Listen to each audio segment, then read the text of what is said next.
On this, the one-year anniversary since the declaration by the World Health Organization of the global COVID-19 pandemic, the Tobago Business Chamber wishes to, first of all, express its thanks and gratitude to its members and the members of the Tobago business community generally for the strength, resilience, courage, and fortitude that they have shown in these times.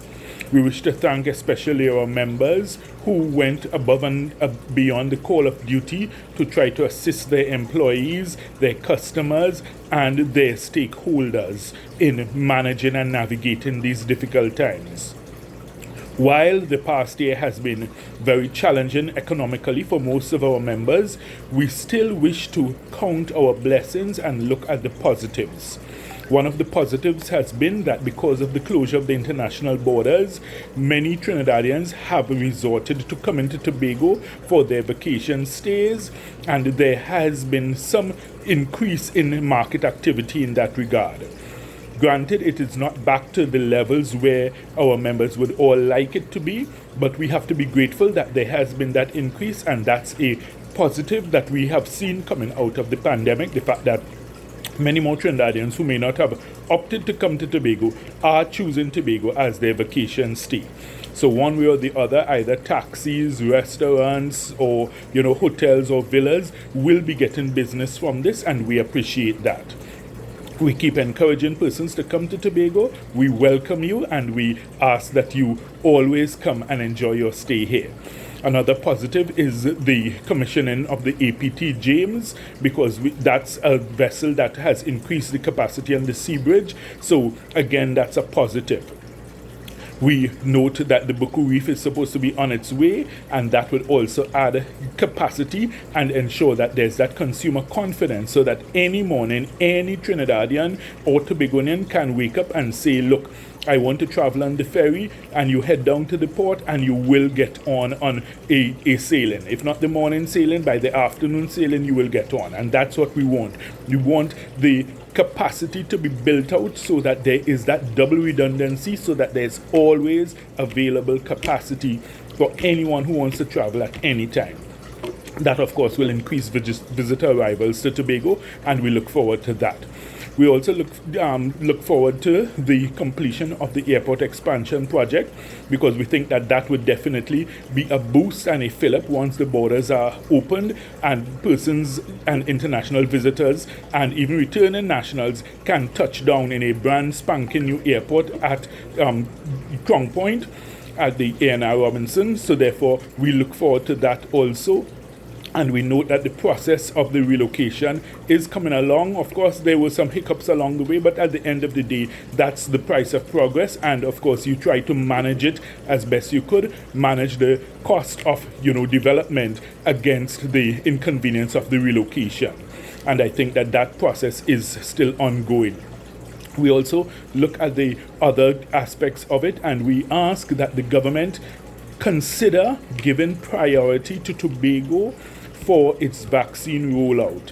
And this is not in any way that we're trying to do this to the disadvantage of the nation as a whole.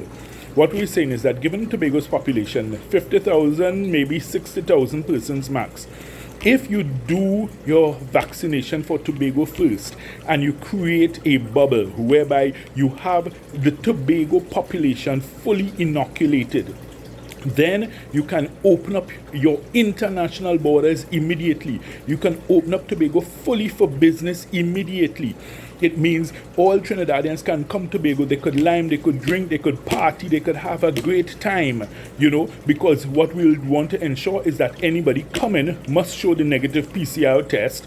And then, of course, when they get here, we know for sure that they're not capable of getting it, because our population will be inoculated, and they're not capable of spreading it to our population, even if they are carriers. So that's the best way to start back the economy of Trinidad and Tobago. So you use Tobago as your capsule by inoculating and vaccinating the population of Tobago first and ensuring that you have an area where you can now open up all your international borders. So all those Trinidadians who want to come back from abroad, who are clamoring, you don't have to go through this whole exemption process and all of that. You can have international persons who want to come to do business in Trinidad and Tobago. Even if they have to touch down in Tobago first, let them do so. Right? Let Tobago be your entry point for all your international flights during this time of transition, while you then take care of ensuring that the population in Trinidad, the much larger population, gets vaccinated. So it's a simple and it's a realistic and it's a workable plan, and it's the fastest way to get us all back to business. And to the business of, building back our economy. Because the longer our borders remain closed, the longer our businesses remain closed, we are all suffering.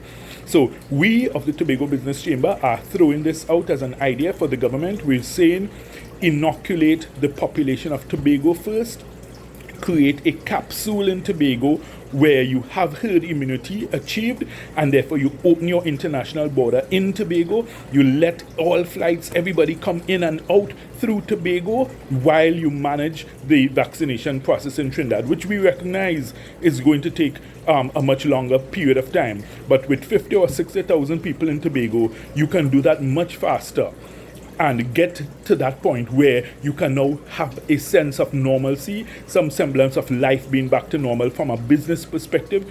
So even Trinidadians who want to come to Lime to party, to do business, they can do so in Tobago.